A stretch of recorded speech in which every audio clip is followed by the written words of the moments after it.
पर दिव्या मिश्रा की गोली मारकर हत्या का ये पूरा मामला है। आईसीआईसीआई बैंक की रिलेशनशिप मैनेजर थी दिव्या मिश्रा।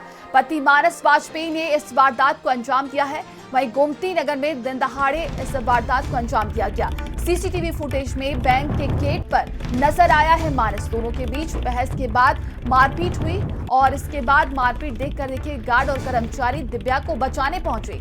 इसी दौरान मानस ने दिव्या के माथे पर गोली मार दी। वारदात के बाद मानस वाजपेयी मौके से फरार हो गया और इसके बाद देखिए वो घर पहुंचता है, जहां पर अपनी बहन को भी उसने गोली मार दी और खुद आत्महत्या कर लिया। इस पूरे मामले को लेकर लगातार जांच पड़ताल की जा रही है। देखिए एक नया सीसीटीवी ये फुटेज सामने आया है, जिस तरीके से दिव्या मिश्रा की यहां पर मानस ने गोली मारकर हत्या की थी, उसका ये एक नया सीसीटीवी फुटेज सामने आया है। तो बैंक कर्मचारी थी और हर रोज की तरह देखिए वो बैंक पहुंची हुई थी, जहां पर बताया जा रहा है कि मानस ने उन्हें कॉल किया। इसके बाद दोनों के बीच में बहस हो जाती है और मानस ने यहां पर गोली चलाई है।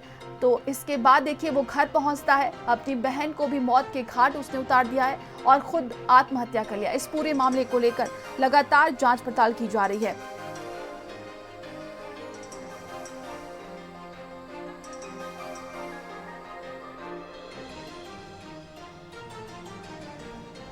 तो ये बड़ी खबर हम आपको बता रहे हैं, जहां पर लखनऊ में एसबीआई के फील्ड ऑफिसर ने बैंक रिलेशनशिप मैनेजर पत्नी और अपनी बहन की गोली मारकर हत्या कर दी है। दिव्या मिश्रा की हत्या की और इसके बाद उसने व्हाट्सएप स्टेटस भी लगाया था और जिसमें उसने लिखा कि मैंने अपनी वाइफ को मार दिया है क्योंकि उसने मुझे चीट किया है। मैं अपनी बहन को भी मारूंगा और अपने आप को भी खत्म कर लूंगा। ये देखिए दिव्या को उसने गोली मारने के बाद व्हाट्सएप स्टेटस लगाया था और इस पूरे मामले को लेकर देखिए लगातार जांच पड़ताल की जा रही है।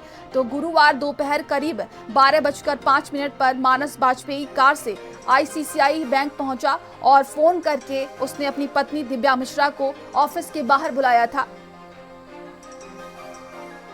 और संवाददाता अनूप हमारे साथ जुड़ गए हैं। अनूप, इस पूरे मामले को लेकर अभी की क्या अपडेट सामने आ पा रही है? कहां तक जांच पड़ताल पहुंची है?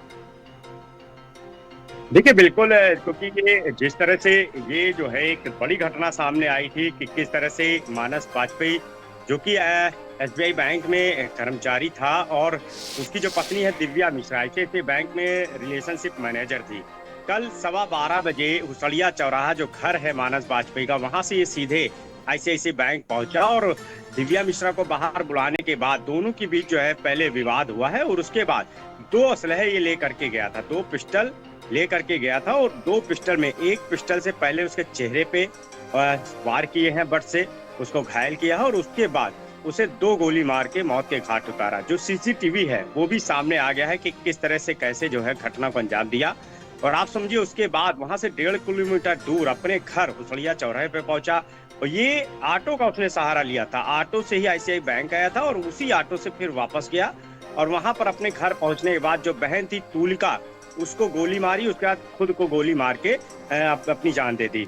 2 पिस्टल और एक असलाह जो है पुलिस ने बरामद किया है और उसके दिव्या मिश्रा की हत्या के बाद उसने व्हाट्सएप स्टेटस लगाया कि मैंने अपनी पत्नी दिव्या मिश्रा को मार दिया है क्योंकि उसने मेरे साथ धोखा किया है और 1 करोड़ रुपए कंपनसेशन उसने मांग की थी क्योंकि मामला तलाक से जुड़ा हुआ है। कोर्ट में तलाक के लिए अर्जी डाली गई थी पहले ही, अभी हाल ही में 18 तारीख को जो है डेट भी लगी थी जिसमें सुनवाई हुई थी और 1 करोड़ रुपए कंपनसेशन की मांग जो है वो दिव्या मिश्रा की तरफ से की गई थी। डेट जब पड़ी है उसके बाद से ये परेशान चल रहा था। इसके जो तमाम दोस्त हैं, जो परिवार के लोग हैं, उन्होंने भी बताया कि बहुत मेंटली डिस्टर्ब हो गया था। उसके बाद जो है इसने इतनी बड़ी घटना को अंजाम दिया। ये भी उसको शक था कि शायद दिव्या मिश्रा से किसी की बातचीत भी चल रही है और उसके बाद जो इस पूरे जघन्य हत्याकांड को अंजाम देने के बाद अपनी भी जान दे दी। पूरे मामले में पुलिस अभी भी तफ्तीश कर रही है। जो दिव्या मिश्रा है उसके जो परिवार के लोग हैं उनके बयान दर्ज किए जा रहे हैं। दूसरी तरफ जो मानस वाजपेयी है उसके जो परिवार के लोग हैं, क्योंकि घर में कोई नहीं है, माँ बाप की पहले ही मौत हो चुकी है और सबसे खास बात यह है कि दिव्या मिश्रा इनके बीच जो विवाद था वो इस बात को लेके विवाद था क्योंकि तुलिका मिश्रा जो है मेंटली परेशान रहती थी, उसकी बहन, तो भाई के ऊपर जिम्मेदारी थी और भाई बहन को छोड़ना नहीं चाहता था, लेकिन बहन को लेके दोनों पति पत्नी के भी विवाद चलता था और यही वजह जो है वो तलाक तक पहुंच गई क्योंकि कुछ बिल्कुल आप नजर बनाए रखिएगा। तमाम जानकारी के लिए आपका बहुत बहुत धन्यवाद और खबरों का सिलसिला लगातार जारी। रुकते हैं छोटे से ब्रेक के लिए।